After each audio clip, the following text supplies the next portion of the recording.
Som, dois, som. Glória a Deus. No início do culto, o Ítalo veio falar para mim que ia fazer a apresentação. Pastor, eu vou fazer uma apresentação. Eu falei assim, você vai fazer direitinho? Ele falou assim, o senhor vai amar. Eu amei.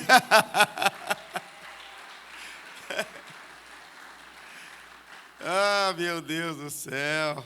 É demais. Que maravilha. Glória a Deus.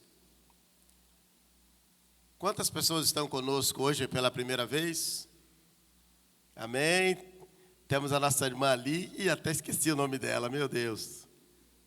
Hã? Regina. A irmã Regina está conosco. Aplauda o Senhor pela vida dela. Tem ali também, não tem? Me fala os nomes aí, por favor. Jeane, Júlio, Regiane, Cláudio,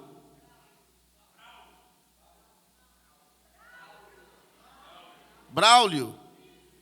Vamos aplaudir ao Senhor? Amém. São muito bem-vindos. Tem mais alguém lá atrás. Me fala o nome. Espera aí, tem o Wallace também. Cadê o Wallace? Que eu não estou vendo. Ali, aplauda o Senhor pela vida dele. Rita. A Rita. Maravilha. Bênção de Deus. Que bênção de Deus. Bem, o que nós vamos ministrar aqui essa noite é dar continuidade àquilo que nós falamos pela manhã. O assunto ainda é o mesmo, palpitante. Espero que o Espírito de Deus me dê graça para você entender o que vamos falar. Não é um assunto muito fácil, uma didática boa para a gente poder ministrar, resistindo às sutilezas de Satanás. É o assunto da escola bíblica dominical, a última escola, a última lição que nós tivemos nesse trimestre e que, por conseguinte, foi uma bênção para nós. Saímos muito edificados nesse trimestre. Pela vida dos professores, sou grato a Deus. Deus tem levantado homens sérios, dedicados para nos ajudar e nós temos aprendido muito da palavra de Deus. E hoje nós ministramos este assunto pela manhã e vamos dar continuidade agora neste exato momento. Abra sua Bíblia em Tiago, capítulo 4. Nós vamos ler apenas do verso 7 ao verso 10. Depois nós vamos ler ainda Efésios 6, verso 10 a 13. Ok? Tiago, capítulo 4. Tiago está depois do livro aos Hebreus, da carta aos Hebreus. Ok? Procurem aí na sua Bíblia, que você vai achar, ou pode acompanhar aqui no quadro. Está antes de 1 Pedro também. Capítulo 4, verso de número 7. Tiago 4, verso 7 a 10. Diz a palavra de Deus. Sujeitai-vos, pois, a Deus, resisti ao diabo, e ele fugirá de vós. Chegai-vos a Deus, e ele se chegará a vós. Limpai as mãos, pecadores, e vós, de duplo ânimo, purificai o coração. Senti as vossas misérias, lamentai e chorai, converta-se o vosso riso em pranto, e o vosso gozo em tristeza. Humilhai-vos perante o Senhor, e Ele vos exaltará. Glória a Deus. Agora Efésios, capítulo 6, verso de número 10 a 13. Efésios 6, verso 10 a 13. No demais, irmãos meus, fortalecei-vos no Senhor e na força do seu poder.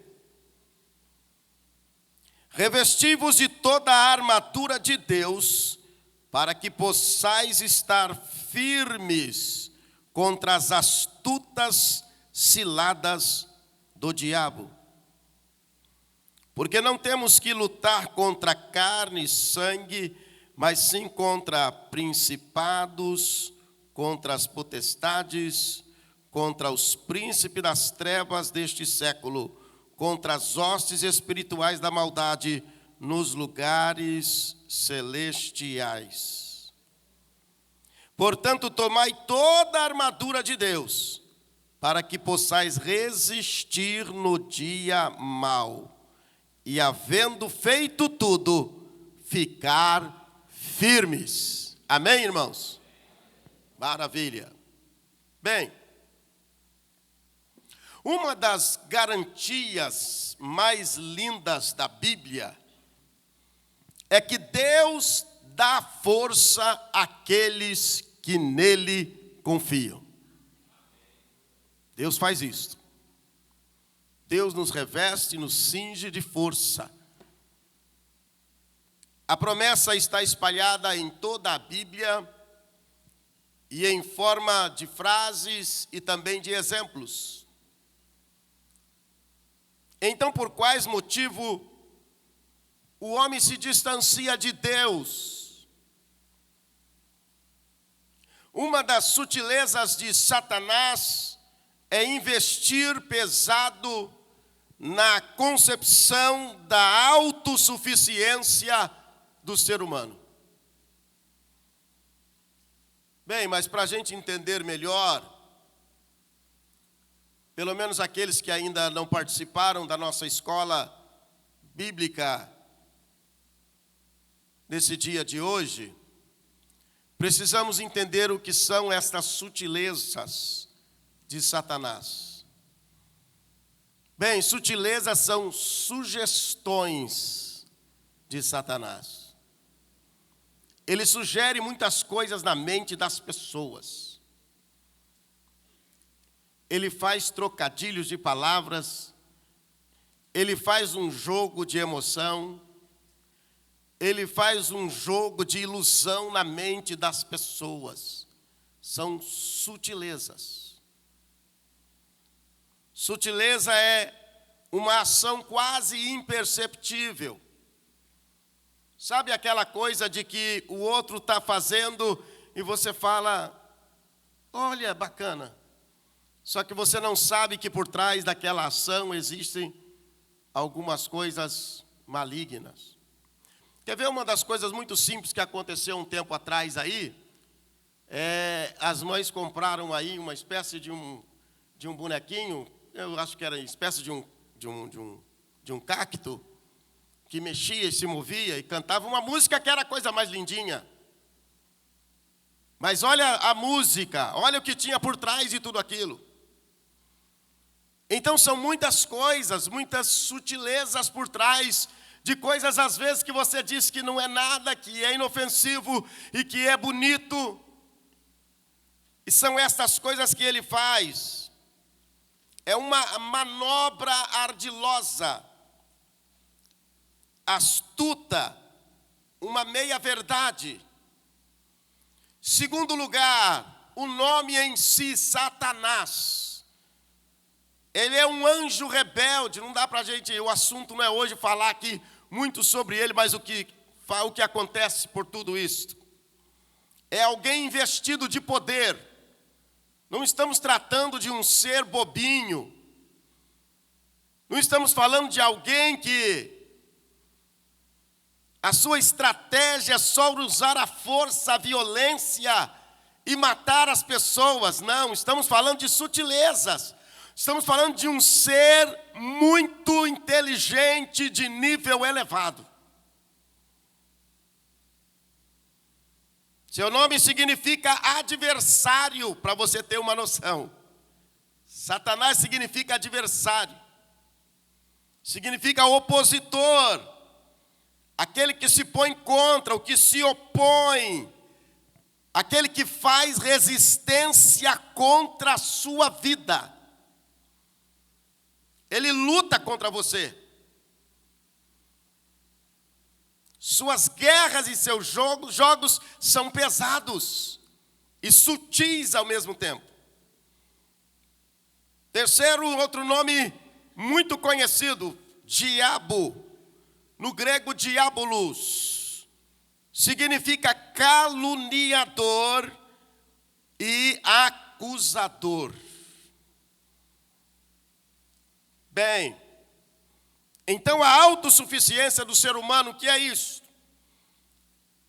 É bom dizer que há uma dimensão saudável e uma dimensão enferma da autossuficiência. Por um lado, de forma saudável, enquanto for uma ferramenta para a autossuperação de nossas limitações ou limites que nos impõem, é algo saudável, é algo bom. Podemos nos estimular a fazer melhor amanhã aquilo que nós estamos fazendo hoje. Podemos melhorar e dizer, eu posso melhorar isso, aquilo que o Davi falou aqui hoje. Aconteceu assim, mas vou investir mais, vou estudar mais, e eu vou fazer de novo, e eu vou fazer melhor. Também inspirar e desejar um mundo melhor, um mundo diferente do que este que nós temos hoje, da forma que nós vivemos hoje. Isto é uma forma saudável de autossuficiência. Então, nesse sentido, a autossuficiência é o contrário de acomodação. Vocês estão me entendendo até aí, amém? Eu preciso que você preste atenção e entenda. A pessoa autossuficiente conhecerá o mundo, explorará o mundo e mudará o mundo. A pessoa acomodada aceitará o mundo do jeito que ele é. Terá medo do que possa vir. O acomodado prefere mares conhecidos. Um autossuficiente avança em outros ou novos mares, coisas que ele não conhece, ainda que sejam bravias as suas ondas. O autossuficiente ou a autossuficiência enferma é quando leva o indivíduo à soberba. Primeiro, recusa o fato de sermos interdependentes um dos outros. Ele bate no peito, ele é arrogante, não preciso de ninguém, ele se isola, ele faz tudo sozinho, não quer que ninguém se aproxime, ele se arma quando alguém se aproxima para o ajudar. Gente que quer andar sozinha, gente que disse, eu não preciso de igreja, eu tenho Deus, eu conheço Deus, Deus me conhece, e eu não preciso de igreja, eu não preciso de ninguém. Segundo, quando expulsa Deus de nossas vidas, como sendo desnecessário, descartável e deletável. Síndrome de Lúcifer.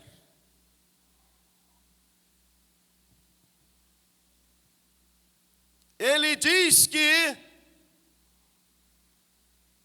ele vai fazer uma cadeira acima do trono de Deus. Vai se assentar ali. Então ele não precisa de Deus. Porque tem pessoas que quando tem um poder na mão, quando tem alguma coisa, ou mesmo que não tenha, só o orgulho daquela pessoa acaba lhe destruindo. É exatamente isto. E Deus não faz parte da sua vida. Ele é autossuficiente, ele é independente. Ele acha que pode tomar decisões sem perguntar nada a ninguém. Como o caso do moço pródigo, do filho pródigo. Que ele acha que pode viver longe do pai, ele acha que pode viver uma vida independente, ele acha que pode viver uma vida longe. A Bíblia diz que quando ele pega tudo, ele não fica por perto para procurar saber como está o pai, como está o irmão, não. Ele vai logo para uma terra bem longínqua, para dizer, aqui ninguém fala comigo, aqui eu faço o que eu quiser.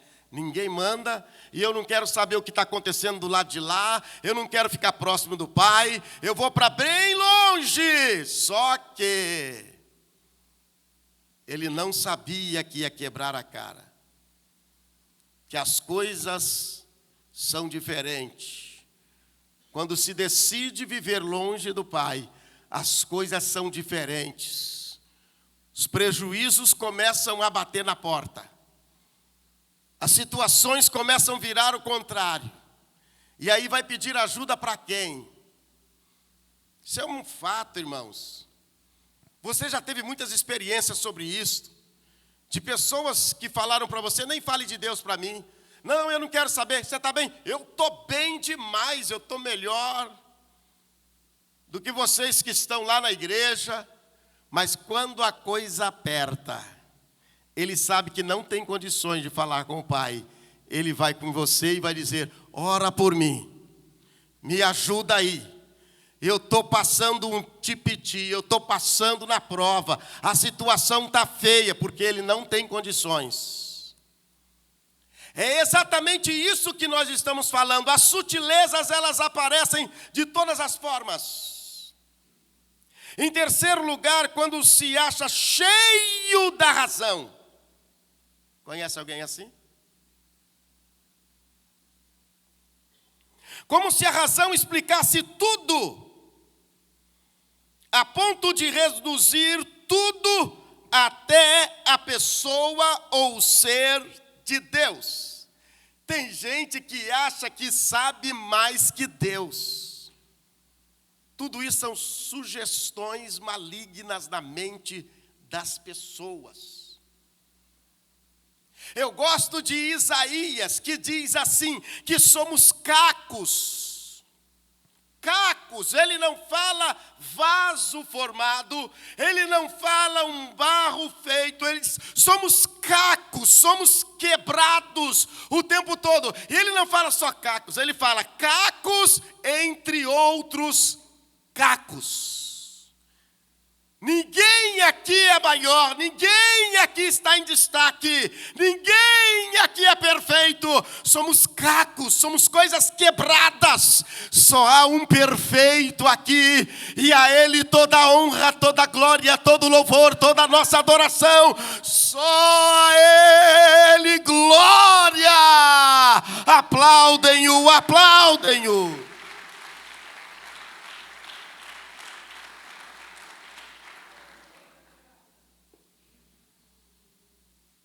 Jeremias, o que ele faz? O Senhor fala com ele, levanta-te, desce à casa do olheiro, e lá te farei ouvir as minhas palavras. E quando ele chega na casa do oleiro, ele diz, eis que a obra que ele fazia, sabe aquela roda em que ele coloca a mão e está fazendo o vaso, está formando o vaso. É algo tão tremendo, maravilhoso isto. Porque eis que a obra que ele fazia quebrou-se na sua mão, ou seja, foi na mão do oleiro. Meu querido, você pode se sentir um caquinho, você pode se sentir um barro, você pode sentir um nada, mas o mais importante é saber e sentir que você está nas mãos de Deus. Aí não tem problema, Ele refaz de novo. É nisso que nós nos maravilhamos. Mas quando nós olhamos aqui situações como esta, Paulo diz em 1 Coríntios 3, verso 19, quanto a esta sabedoria astuta, mundana, Deus chama de loucura. O homem é louco. Vocês estão vendo o que está acontecendo no mundo? Pessoas que têm vozes, pessoas que estão ocupando altos cargos de justiça, eles acham que são Deus. São deuses com uma caneta na mão. E acham que pode manipular e fazer e acontecer, e achar que tudo isso vai ficar por isso mesmo. Não vai não, irmãos. O outro motivo do afastamento do homem, da pessoa de Deus, é a amizade com o mundo. Tiago 4:4 diz que a amizade do mundo é inimizade contra Deus. E que qualquer que quiser ser amigo do mundo torna-se inimigo de Deus. Deus não nos pede para sair do mundo. Deus pede que oremos para o mundo, oremos por ele. O mundo jaz no maligno, é o que diz a Bíblia. Os valores do mundo são inspirados pelo inimigo número 1 de Deus e dos seus próprios habitantes do mundo. Irmãos, porque nós achamos que a perseguição é só aqui, porque estamos servindo a Deus. Não! O diabo não quer ver nenhum ser humano feliz. Ele não quer ver ninguém feliz, irmão. Ninguém.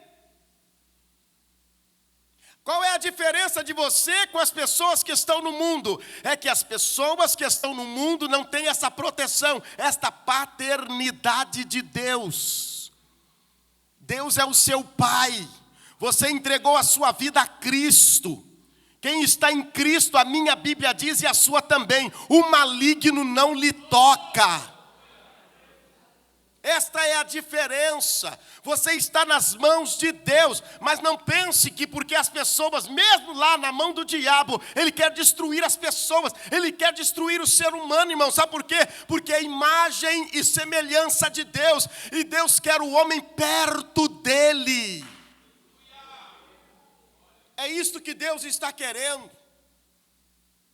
Deus quer que a sua criatura viva o propósito de Deus. Exale Deus, exalte a Deus, revele Deus a outras criaturas, revele Deus a outras pessoas.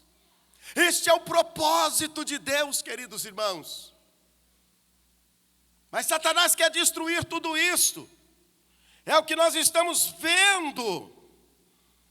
São valores que escravizam as pessoas e opõem-se à liberdade do ser humano. Não pense que Satanás quer o homem livre, não quer. Ele quer o homem na sua presa, ele quer o homem numa rede a ponto de destruí-lo. Daí Tiago diz que quem quer ser amigo do mundo, faz-se inimigo de Deus. Ser amigo de Deus é bom, mas não é uma escolha fácil. Tem muita gente achando que é fácil, não é, irmãos. Tem que haver renúncia. Agora, Deus, ele é exigente. Bem, deixa eu melhorar aqui. Deus é amorosamente exigente. É isso que Deus é. Isso é maravilhoso. O que eu estou tentando dizer é que o mundo gosta de certas coisas que Deus não gosta, por causa das sutilezas, das armadilhas de Satanás. Porque a Bíblia diz que o mundo jaz no maligno. O mundo gosta de idolatria, Deus gosta de fidelidade e diz para não termos outros deuses diante de nós. O mundo ama a pornografia, Deus ama a pureza e pede para sermos santos, assim como Ele é santo. O mundo ama reclamação, Deus ama a gratidão. O mundo ama a corrupção, Deus ama a honestidade. O mundo ama a exploração, Deus ama a justiça. O mundo ama usar pessoas em benefício próprio, Deus ama ver pessoas respeitáveis. O mundo ama a mentira, Deus ama a verdade. O mundo ama o egoísmo, Deus ama a solidariedade. O mundo ama os soberbos, Deus ama aos humildes. O mundo ama os superficiais, Deus ama os que são profundos. Dá para você entender e aplaudir ao Senhor?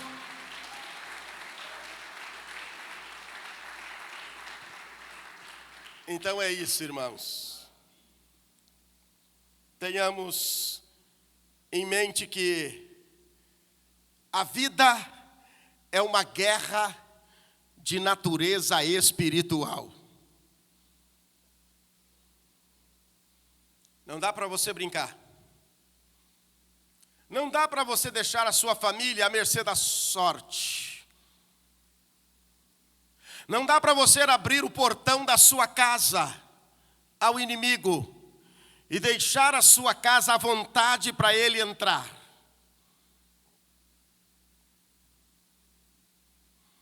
Não dá para você olhar as coisas que estão todas ao seu redor e dizer: isso aqui é normal, todo mundo faz, todo mundo está vivendo assim. Mas você não vai fazer, você não vai viver assim, porque o plano de Deus para a sua vida é te dar um reino de glória no céu. Paulo diz que a nossa luta não é contra carne e sangue. Vocês estão entendendo, irmãos, que estamos sob ataques?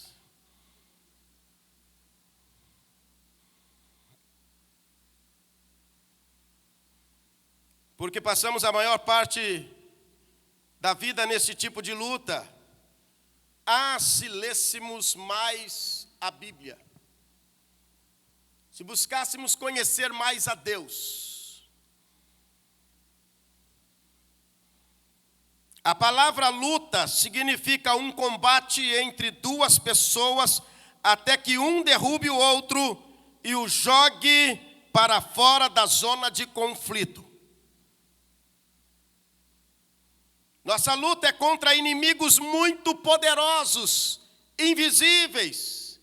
Não os vemos, não os enxergamos.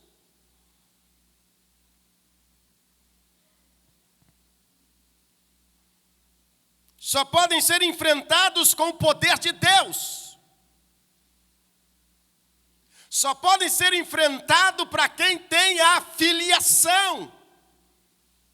Só pode ser enfrentado para quem está revestido da armadura de Deus.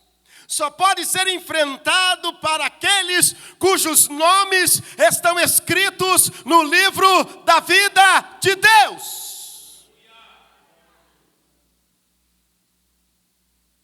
Então as coisas são sérias, irmãos, o que nós estamos falando. Muito sérias. O diabo levanta seus castelos no ar e na terra, mas os seus castelos serão destruídos. Parece que temos uma luta de esgrima no ar. Sabe aquelas...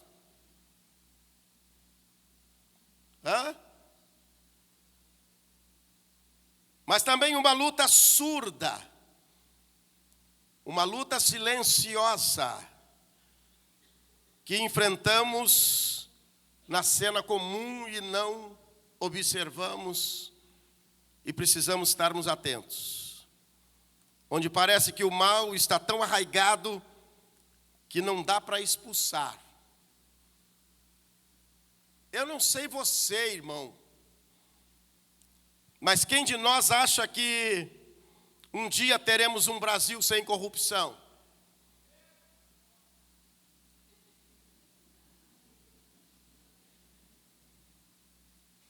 Vocês percebem, irmãos, que isso é uma coisa tão generalizada que a gente diz assim, isso não tem jeito. Isso é um mundo inteiro envolvido nisto.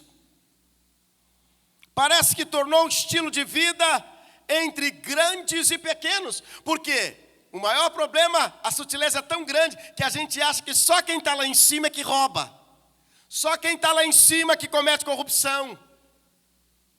E a gente vê tantas coisas acontecendo no dia a dia, irmãos. Convivemos com pessoas que espiritualizam tudo e com pessoas que não espiritualizam nada, naturalizando tudo. A Bíblia mostra que a vida é uma guerra de natureza espiritual. É um combate, é uma luta. Mesmo que sejamos alvo de pessoas e situações, Paulo ainda diz assim, que não é contra a carne, que não é contra o sangue. Ele está dizendo que nós lutamos, não é contra estas pessoas. Para muitos, a religião tem a ver com satisfação de seus desejos. Bem, de fato tem. Mas é também coisas de religião pagã. No cristianismo, o cristianismo tem a ver com relacionamento de paz com Deus. Apesar dos esforços de Satanás tentar impedir esta paz, irmãos, pessoas sofrem por amor a Deus. Agora, irmãos, deixa eu terminar isso aqui. Vistamos das armaduras de Deus. Está na hora de você se equipar. Eu estou falando com todos os soldados que estão aqui hoje, nesta noite. Está na hora de você revestir da armadura de Deus para a sua vida. Glória ao nome do Senhor. Precisamos estar preparados e fortalecidos. Só estaremos fortalecidos se vestirmos a armadura de Deus. Para lutas humanas há armadura, mas não há garantias de vitórias com elas. Na guerra espiritual, irmãos, contamos com as armaduras de Deus, armaduras vencedoras, armaduras indestrutíveis de Deus para a nossa vida. Deus oferece recursos para esta luta contra Satanás. Nós temos recursos. Temos recursos. Paulo pôde observar as armaduras dos soldados romanos. Eu acredito que é sobre esta ética, esta visão dele. Esta ótica e esta visão que ele teve a respeito deste assunto. Ele passou cerca de 3 anos vigiado por eles, e eles o viu uniformizados e equipados. Suas armaduras consistiam de escudo, de espada, de lança, capacete, couraça. Paulo omite a lança, mas ele fala de cinto, ele fala de sapatos que também eram necessários. A armadura era uma metáfora e cada peça um elemento de natureza espiritual capaz de levar a vida ou a vitória espiritual. O cinto do cristão é a verdade. Ei, deixa eu falar de novo. O cinto ou cinturão do cristão é a verdade. É a verdade que impede que sua roupa caia. Toda a sua vida tem base na verdade. A couraça da justiça. Todos os seus relacionamentos são justos. O sapato na preparação do Evangelho da Paz. Onde você for, deve plantar o Evangelho da Paz. Você deve falar de reconciliação com Deus. Você deve falar para as pessoas que elas precisam de Deus, que elas precisam reconciliar com Deus, que elas precisam ter Jesus como Senhor e Salvador de suas vidas. O escudo da fé, irmãos, é a fé em Deus que protege de confiar em si mesmo e de seguir os outros. Você precisa ter fé em Deus, que vai proteger você de confiar em si mesmo. Você acha que escapa com suas habilidades? Você acha que é inteligente e você é melhor do que todo mundo e você não é? Você acha que é único e você não é. E este escudo da fé é para você entender que você precisa ter fé em Deus, confiar em Deus e entender que Deus intervém na sua vida. Bem, queridos irmãos, o capacete da salvação. O que despencar sobre a sua cabeça não lhe causará dano, porque é resistente, é o capacete da salvação, ele é colocado pela graça sobre a sua vida. Ah, meu Deus, isso é maravilhoso. E a espada do Espírito, nós sabemos que é o quê? É o quê? A palavra de? Que maravilha.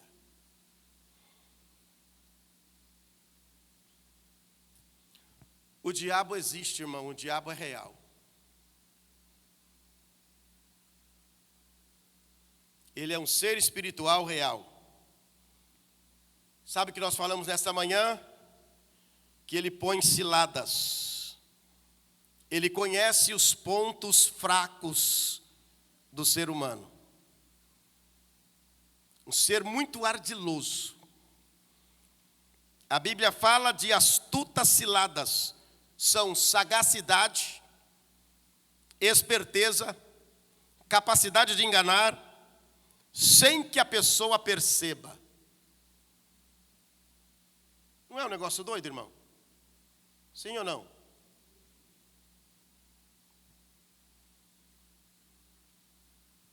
Eu me lembro que eu já tinha ganhado meu irmão para Jesus, o mais velho, o mais novo, e tinha ganhado meu tio, irmão do meu pai.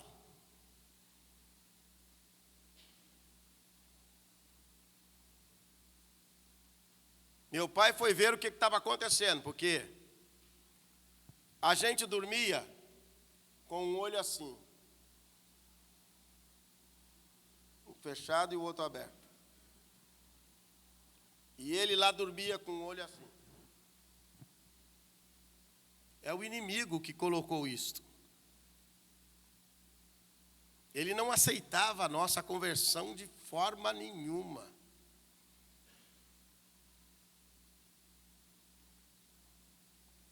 Aí ele foi ver o que estava acontecendo. Quando ele chegou lá, a mulher pôs uma bacia no chão com água e falou para ele: olha dentro dessa bacia. Quando ele olhou dentro da bacia, ele levou um susto.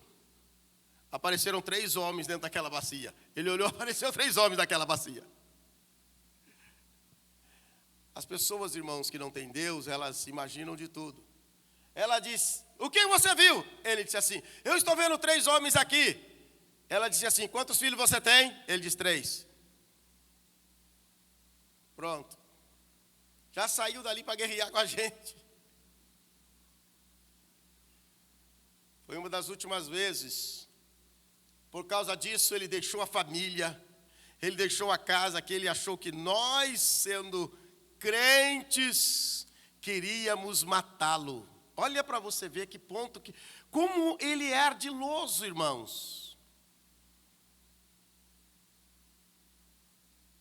Então você percebe que as pessoas não percebem que elas estão sendo conduzidas, que elas estão sendo guiadas por alguma coisa. Irmãos, são ciladas. Meu Deus, eu não sabia que era isso. Eu vou terminar já, irmãos. Ciladas são sua principal estratégia de ação. Ciladas é o lugar apropriado para prender a sua presa, derrotar a sua presa. Isto é que Satanás usa. Deixa eu pedir para você ficar de pé.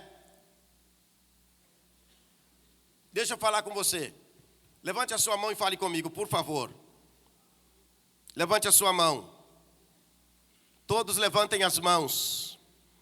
Falem comigo, não há consolo em conhecer as ciladas do mal, mas há consolo em saber que Deus põe à nossa disposição a sua armadura.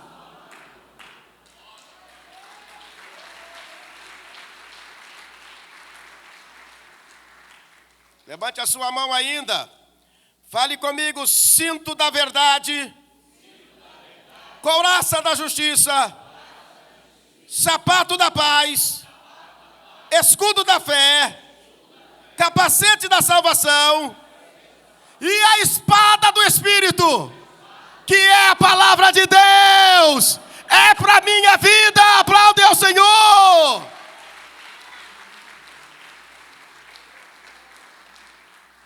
Acabou, pastor? Não, não acabou não. Precisamos da armadura de Deus, mas também precisamos de oração. Temos que orar a Deus. Paulo termina dizendo, orando em todo o tempo, com toda a oração e súplica no Espírito. Satanás treme quando vê um crente de joelhos. Por isso nós devemos orar em toda ocasião. Precisamos orar mais como indivíduos e orar mais como igreja. Está na hora da gente levar a sério a nossa vida cristã, irmãos. O tempo que nós estamos vivendo não é nada fácil. A oração é a nossa fraqueza e a nossa força. Vou falar de novo, que tem gente que fez assim, ó. A oração é a nossa fraqueza e a nossa força. Levante a sua mão e fale comigo então. Só oramos. Vocês não estão confiando no que eu estou falando, não? De novo, só oramos quando reconhecemos que somos fracos. Quando oramos, somos fortalecidos com coragem para a luta.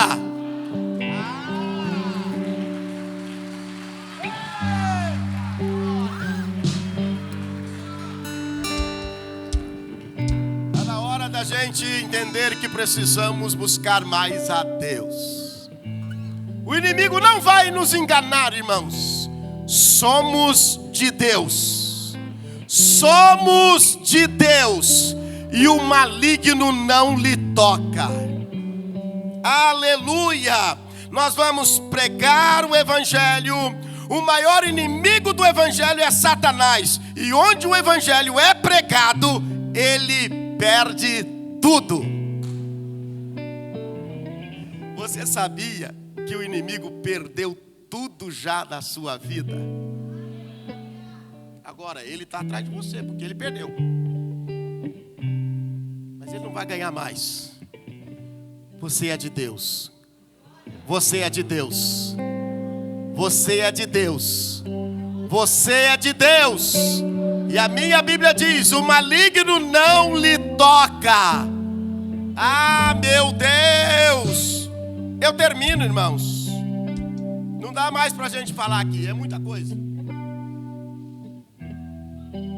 Mas eu estou feliz. Porque Deus, irmãos, Ele está dando para a gente capacidade. Ele está dando para a gente revestimento. Ele está dando para nós armaduras. Armaduras que você pode não enxergar no mundo físico com os teus olhos. Mas você está revestido. Você está guardado pelo Senhor. Há uma proteção sobre a sua vida. Há uma proteção sobre a sua casa. Há uma proteção no seu mundo espiritual, na sua vida espiritual. Irmãos, o diabo pode pintar e bordar. O diabo pode fazer o que quiser, irmãos. Mas se você é de Deus, você está guardado pelas mãos de Deus. Se você é de Deus e o sangue de Jesus está sobre a sua vida, há poder no sangue de Jesus. Se você é de Deus, meu irmão, as armaduras de Deus estão revestindo você e guardando você, meu irmão. Aleluia! Não tenha medo. A vitória é nossa pelo nome de Jesus. A vitória é nossa pelo sangue de Jesus. A vitória é nossa, a vitória é nossa, a vitória é da igreja. Nós vamos vencer as armadilhas de Satanás, irmãos. Aleluia! E nós vamos subir aos mais altos céus para estar com o Senhor.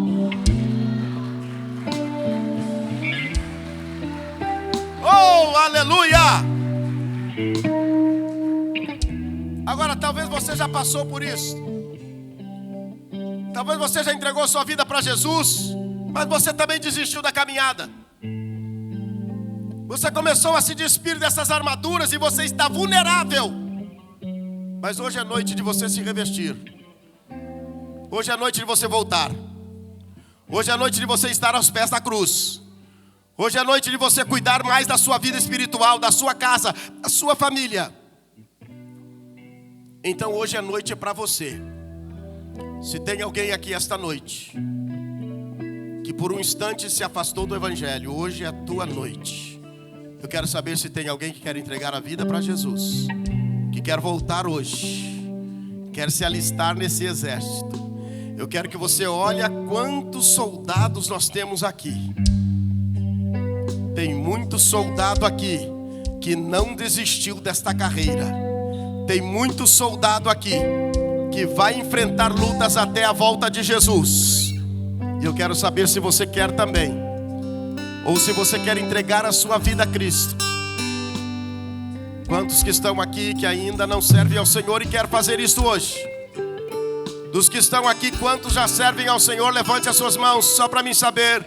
E dê o melhor aplauso ao Senhor e agradeça a Deus porque você está salvo. Deus abençoe a sua vida. Deus abençoe seu coração. Deus te abençoe. Rapidamente, para a gente terminar, enquanto nós já vamos estar louvando a Deus com o hino, nós vamos estar servindo ao Senhor com os dízimos e com as ofertas. Há pessoas que fizeram um compromisso. Aquilo que nós mostramos aqui, irmãos, aquele compromisso de fazer uma oferta diferente daquilo que ainda não tinham feito. E cadê a nossa irmã? Vem aqui, minha querida. Só para você ter uma ideia de que quando nós falamos coisas aqui, irmãos, não é algo de emoção, é algo direcionado por Deus. É algo que Deus coloca no coração da gente. Certas coisas, irmãos, para destravar alguma coisa que está lá emperrada, travada. Escuta só o que a nossa irmã vai falar. Amém. Boa noite, a paz. No domingo, o pastor nos convidou, nos propôs um desafio de ofertarmos de uma forma diferente. Ele sugeriu que ofertarmos, que fizéssemos ofertas através de voto, que nós fizéssemos um voto com Deus. E ele mencionou aqui que se caso alguém tivesse alguma causa na justiça, que Deus poderia tirar da gaveta aquele processo. E eu ali no meu cantinho cativo, né, que geralmente eu fico sempre ali daquele lugar, eu falei com Deus acerca de um processo que eu tenho na justiça faz quase 2 anos. E eu ali eu fiz um um voto com Deus. Isso foi no domingo pela manhã, na escola dominical. Na quinta-feira, para a honra e glória do Senhor, a juíza deferiu em favor da minha causa. Deus é bom, irmãos. Amém, obrigado. Glória ao nome do Senhor. Não fica dúvida, irmãos, que há um mover de Deus. Deus está movendo. Olha, você será surpreendido, irmão. Coisas novas vão acontecer. Portas novas serão abertas. Deus vai operar um milagre, aleluia, exatamente na sua necessidade. Deus fará coisas que você diz assim, olha como isso aconteceu. Não estava assim, por meios naturais não iria acontecer. Mas por meio sobrenatural, irmãos, Deus fará acontecer. Deus vai colocar coisas em ordens para a glória do nome dEle. Vamos pedir os nossos oficiais aqui, enquanto nós louvamos a Deus. Você que está com o envelope na mão, por gentileza, levante ele que eu vou orar antes de você trazer. Estamos fazendo isso com muita seriedade, com fé, irmãos. Tá bom? Com fé. Levante ele e vamos estar orando. Pai, no nome de Jesus, nós estamos abençoando a vida dos teus filhos neste momento. Meu Deus, porque a tua palavra diz o que nós concordamos na terra está concordado no céu, Pai. Meu Deus, nós estamos vendo o Senhor destravando, fazendo coisas novas acontecerem agora, meu Deus. O propósito dos teus filhos permanece, Senhor. Eles estão levantando, meu Deus, estes envelopes, meu Deus. E diante do Senhor, meu Deus, estão agora, Senhor, colocando esta causa nas tuas mãos, ou quem sabe até mesmo ação de graça, Deus, pelo que o Senhor já tem feito na vida de cada um deles. Então, Senhor, faz, abençoa e conceda a sua graça, segundo esta necessidade, para teu louvor e para a tua glória. Assim oramos no nome de Jesus. Amém. Glória a Deus. Vamos louvar o Senhor, você pode trazer.